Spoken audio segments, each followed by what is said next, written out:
बताया था सर्कल। फिर भी हम आज तो हमारा इस चैप्टर का इंट्रोडक्शन ही होगा, इंट्रोडक्शन से ही समझेंगे कि सर्कल क्या है। लेकिन मैंने इसके बारे में बहुत सारी चीज़ें बता दी थी। एक बात और, सम एप्लीकेशन ऑफ ट्रिग्नोमेट्री ख़त्म हो चुका है। किसी को कोई दिल में दर्द हो तो वो मुझे अलग से बता देना, मैं उसको बहुत अच्छे से समझा दूंगा। चिंता मत करना कि दिल में ऐसा नहीं रहना चाहिए, अरे यार मुझे समझ में नहीं आया सर, आगे बढ़ गए नया चैप्टर शुरू कर दिया। देखो क्या होता है, अभी हम लोगों ने ना एक लिस्ट बनाई, मैंने और तुषार को तो मैंने बुलाया, मैंने कहा इधर आओ। तो मैंने एक लिस्ट बनाई जिसमें मैंने कुछ चैप्टर्स के नाम लिखे हैं जो कि आपके फाइनल एग्ज़ाम 80 मार्क्स का जो चैप्टर पेपर आएगा उसके सारे चैप्टर्स मैंने लिखे हुए हैं, देख सकते हो आप लोग। तो मैंने उन सब के लिए अलग से रिवीजन क्लासेस का सोचा है। तो मैंने अभी लिस्ट बनाई, हम हर एक चैप्टर को समझेंगे, हर एक चैप्टर के बारे में समझेंगे और शुरू से शुरू करेंगे, लेकिन हम जल्दी जल्दी ख़त्म करेंगे। तो ये मत चिंता करो कि यार मेरे को वो समझ में नहीं आया था, मैं एब्सेंट हो गई थी। वीडियो बनाया इंट्रोडक्शन का, आपने देखा नहीं, आपको मिला ही नहीं, आपने पूछा ही नहीं। तो सर से पूछते तो एक, देखो क्या होता है, कभी कभी ऐसा होता है कि हम बहुत बिजी रहते हैं, एज अ टीचर हम बहुत बिजी रहते हैं। तो एक बच्चे ने बोला, दूसरे बच्चे ने कुछ और बोल दिया, तो हमें रिसेंट वाली बात याद आ गई और पुरानी बात हमारी धुंधली पड़ गई। हमारी तो वैसी वॉलेटाइल मेमोरी है, हमारी मेमोरी वॉलेटाइल है। तो होता यही है, हम भूल जाते हैं।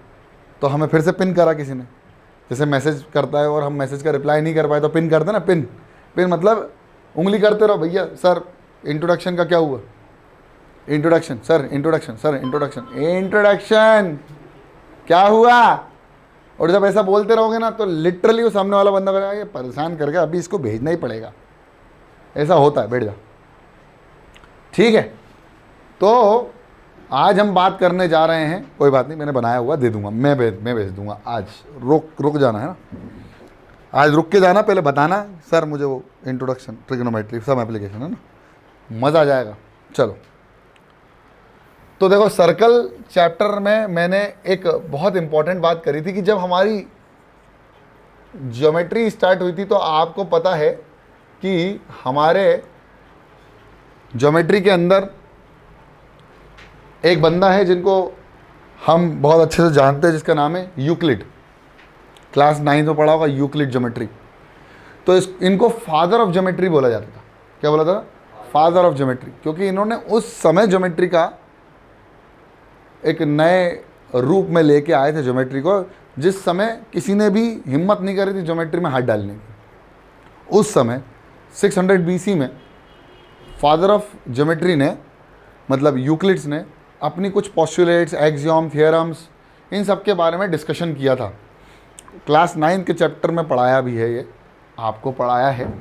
अब किसी ने भी पढ़ाया है, मैंने पढ़ाया, आपने पढ़ाया, नहीं पढ़ाया तो यूट्यूब पे वीडियो डला हुआ है, यूक्लिड ज्योमेट्री इंट्रोडक्शन, देख लेना 9th क्लास का। अगर तो ज्योमेट्री शुरुआत वहीं से हुई। तो शुरुआत कैसे हुई ज्योमेट्री की भैया? ये एक बिंदु बना दी। बिंदु को क्या बोलते हैं? डॉट या पॉइंट। बिंदु को क्या बोलते हैं? डॉट या पॉइंट।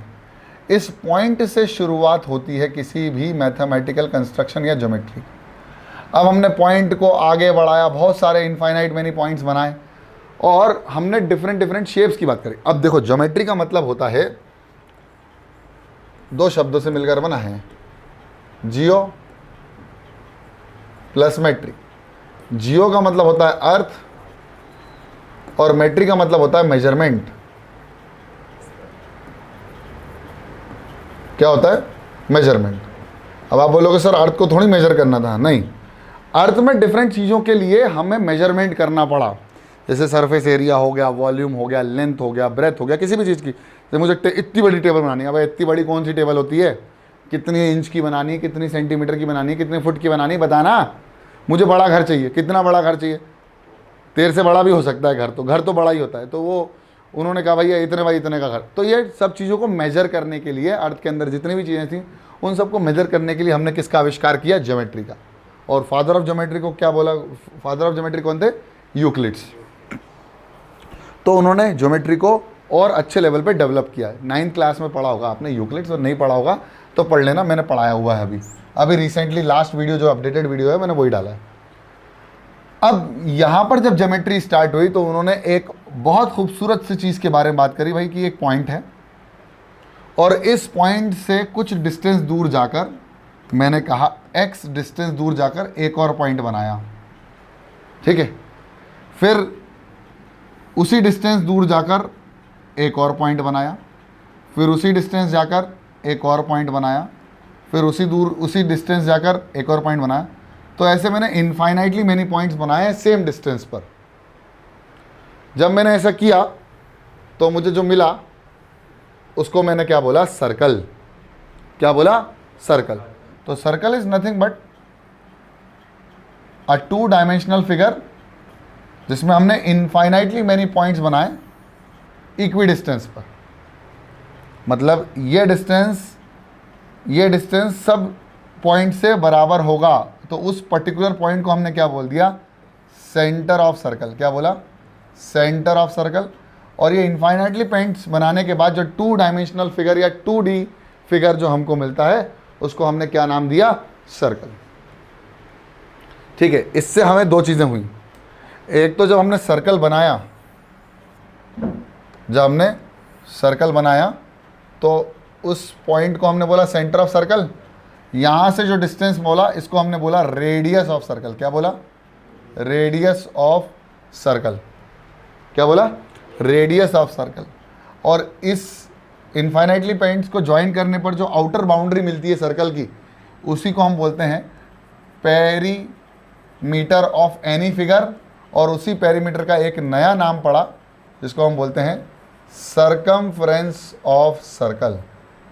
क्या बोलते हैं, सर्कमफ्रेंस ऑफ सर्कल। अब ये परफेक्ट सर्कल कब बन सकता था, ये इंपॉर्टेंट बात थी, क्योंकि हम सर्कल तो बना सकते हैं लेकिन परफेक्ट सर्कल कब बनेगा। ये परफेक्ट सर्कल तब समझ में आया जब हमने व्हील का आविष्कार किया। व्हील समझते हो, टायर।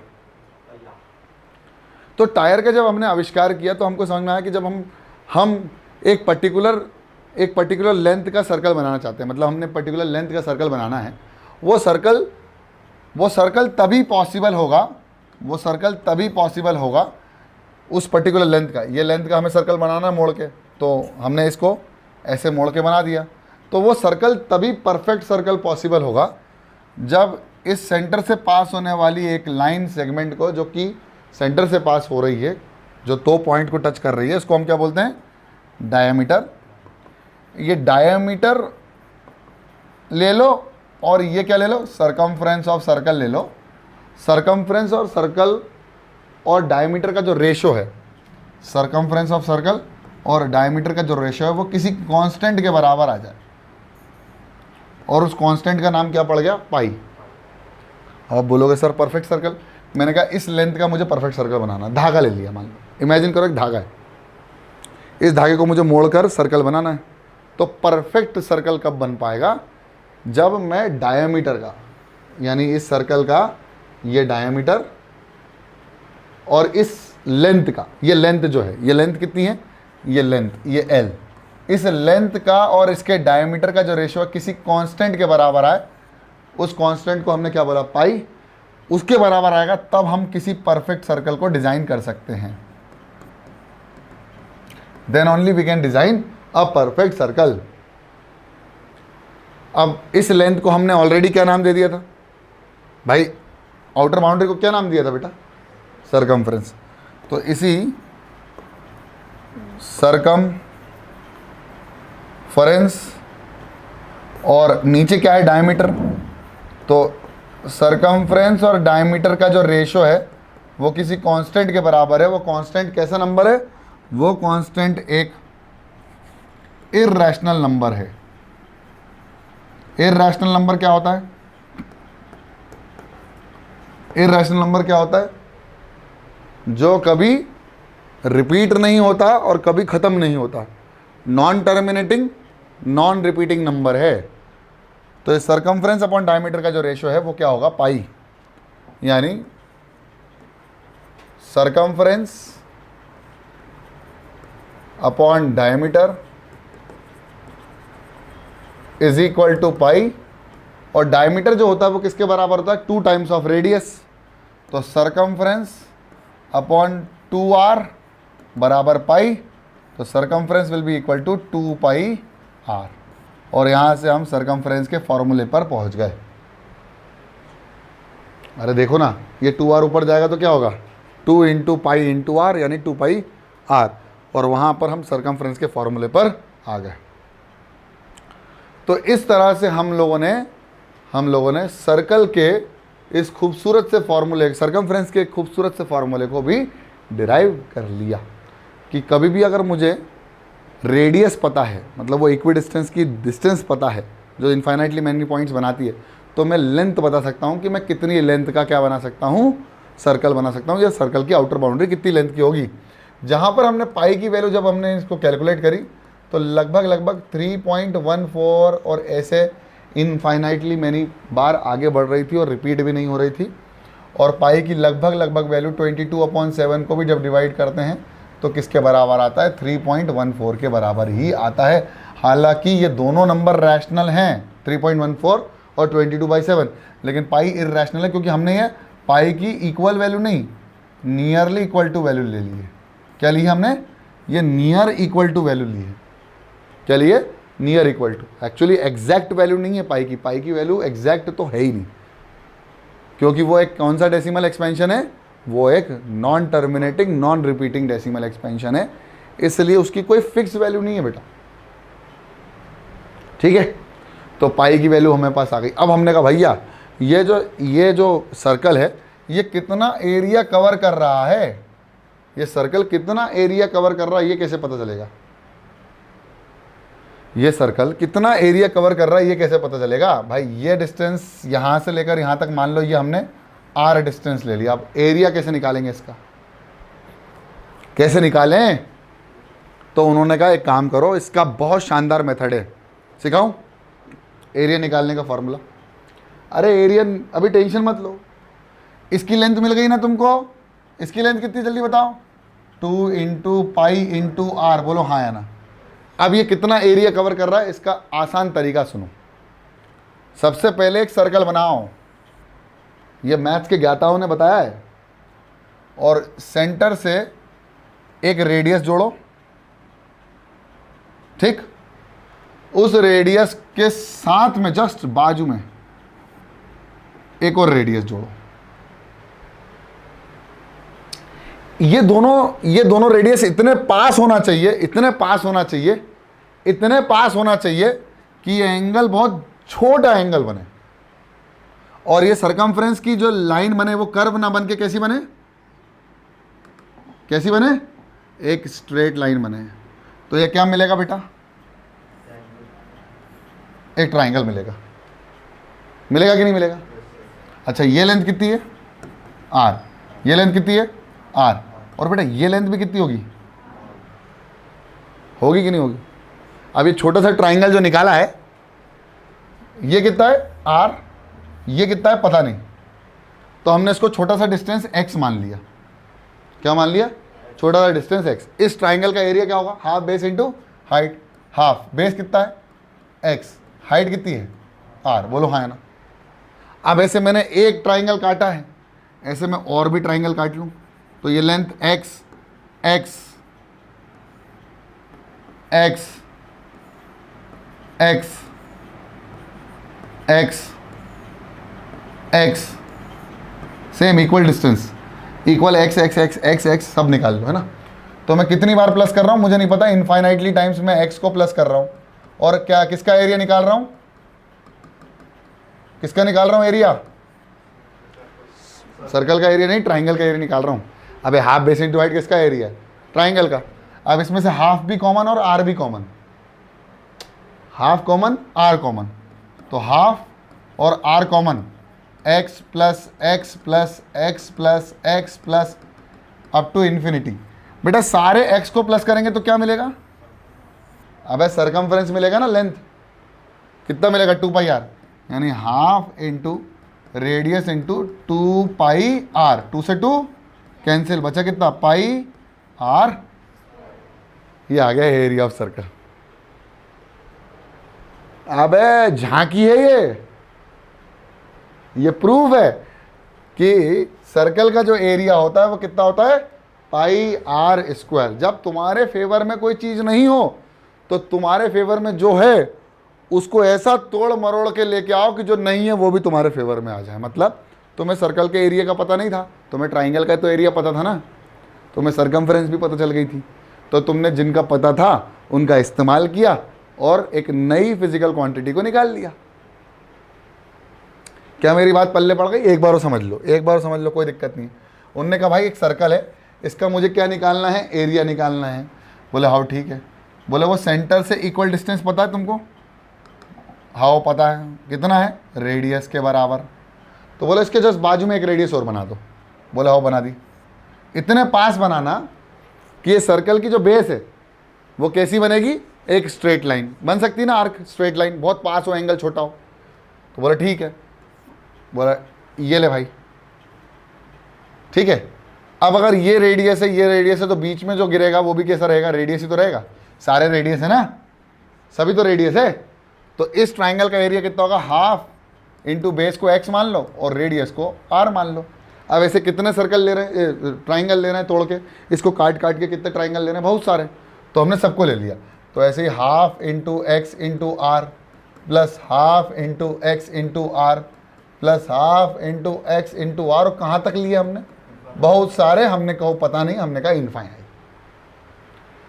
ये x, फिर ये x, फिर ये x, फिर ये x, x, x, ऐसे सभी x को हमें प्लस करना है। तो हमने हाफ आर कॉमन निकाल लिया और सभी x को प्लस करने गए कहाँ तक, पूरे सर्कल जब तक ख़त्म नहीं हो गया।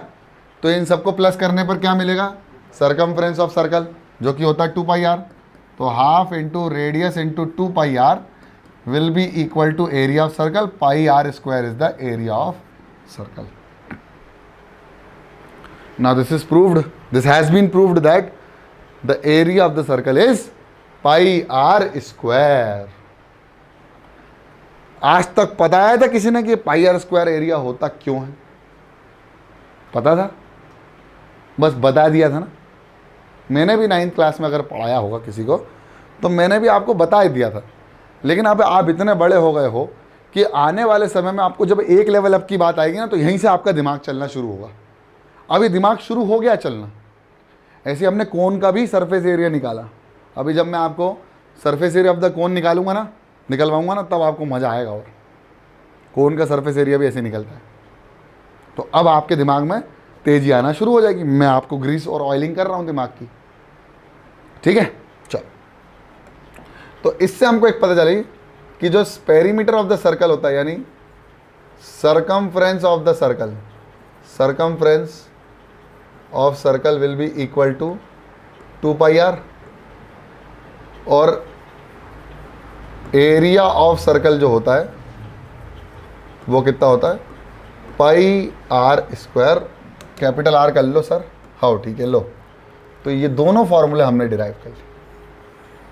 where r is the radius of the circle, where pi is a constant which is terminating and non-terminating and non-repeating, an irrational number, but still हम उसकी वैल्यू लगभग कितनी मानते हैं, 3.14। यानी पाई की लगभग वैल्यू है 3.14 और पाई की लगभग वैल्यू है in terms of fraction 22/7।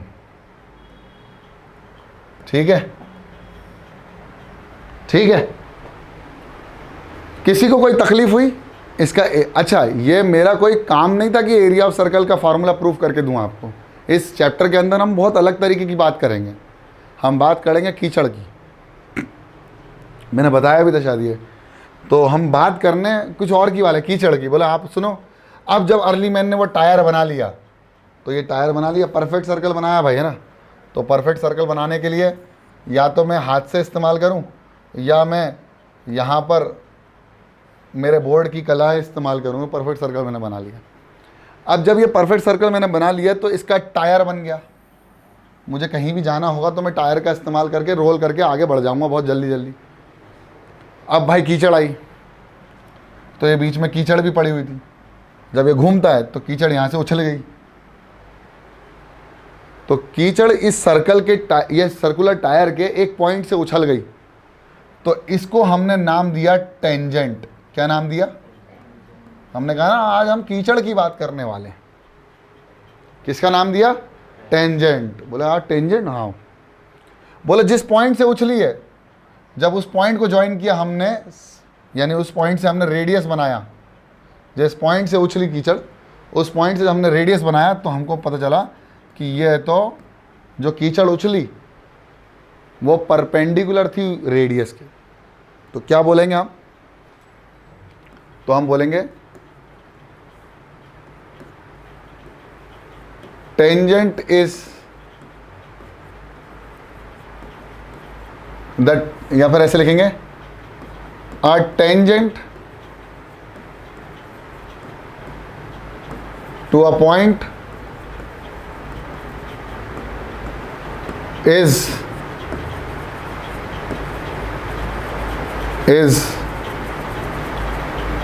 perpendicular to the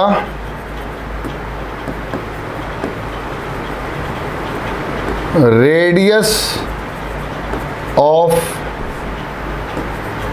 that circle। क्या बोलेंगे? द रेडियस, जो टेंजेंट उस पॉइंट पे, जिस पॉइंट पे बनाई है, मान लो इस पॉइंट पे हमने टेंजेंट बनाई, तो टेंजेंट क्या होती है? छू के निकल जाए, एक पॉइंट से छू के निकल जाए।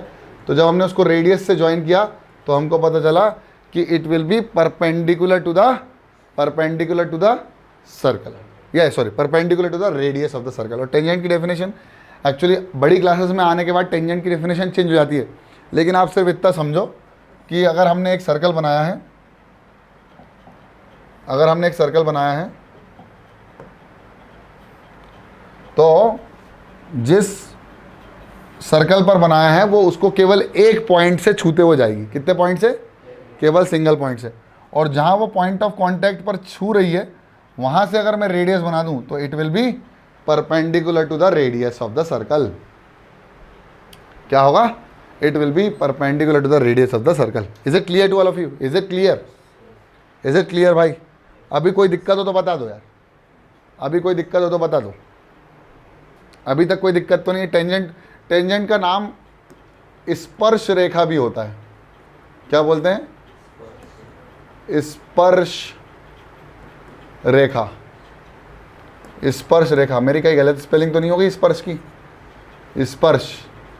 स्पर्श, हाँ सही है ना? तो इसको हम बोलते हैं स्पर्श रेखा। स्पर्श रेखा मतलब सर्कल को टच करते हुए जाए केवल एक पॉइंट से। क्या बोलते हैं? किसी एक पॉइंट से अगर सर्कल को टच करते हुए जाती है तो उसको हम क्या बोलते हैं? टेंजेंट। लेकिन टेंजेंट की कर्व में डिफरेंट डेफिनेशंस हमारे पास आई। इन मैथमेटिक्स हमारे पास बहुत डिफरेंट डेफिनेशंस आई, लेकिन तुम्हारी क्लास के लिए ये डेफिनेशन बहुत सही है। क्या है tangent? Tangent is nothing but the point. एक पॉइंट है जो कि एक लाइन अगर बनाए तो वो सर्कल के उस पॉइंट को केवल एक पॉइंट से टच करे। केवल एक पॉइंट, सिंगल पॉइंट। किसी भी एक पॉइंट को बनाओ और वहां से टेंजेंट बनाने का केवल एक ही तरीका है, इसको छूते हुए निकाल दो। ये जो टच करते हुए जा रही है उसको हम क्या बोलेंगे? टेंजेंट। ठीक है? ठीक है, हाँ सर बिल्कुल ठीक है। चलो आ जाओ। अब मैंने एक सर्कल बनाया और मेरे पास एक बाहर एक पॉइंट है। इस पॉइंट का नाम है एक्सटर्नल पॉइंट। क्या बोलते हैं इसको? इस पॉइंट को क्या बोलते हैं हम? External point. क्या बोलते हैं? External point. और इस एक्सटर्नल पॉइंट से केवल दो ही टेंजेंट बनाई जा सकती हैं। कितनी टेंजेंट बना सकते हैं? दो। तो हम एग्जैक्टली बनाने की कोशिश करते हैं। इस एक्सटर्नल पॉइंट से केवल दो ही टेंजेंट को बनाया जा सकता है।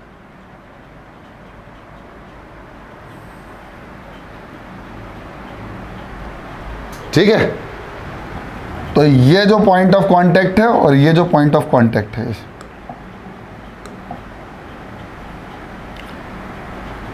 ये, तो ये अगर P है तो ये पॉइंट ऑफ कांटेक्ट A है और ये B है। ये सेंटर है, इसको जब ज्वाइन करेंगे सेंटर से तो हमको क्या मिलेगा? 90 डिग्री। लेकिन वो बात की बात है। तो हमने कहा भाई एक एक्सटर्नल पॉइंट से सर्कल के किसी भी एक एक्सटर्नल पॉइंट से how many tangent we can draw, we can draw only 2 tangents and these 2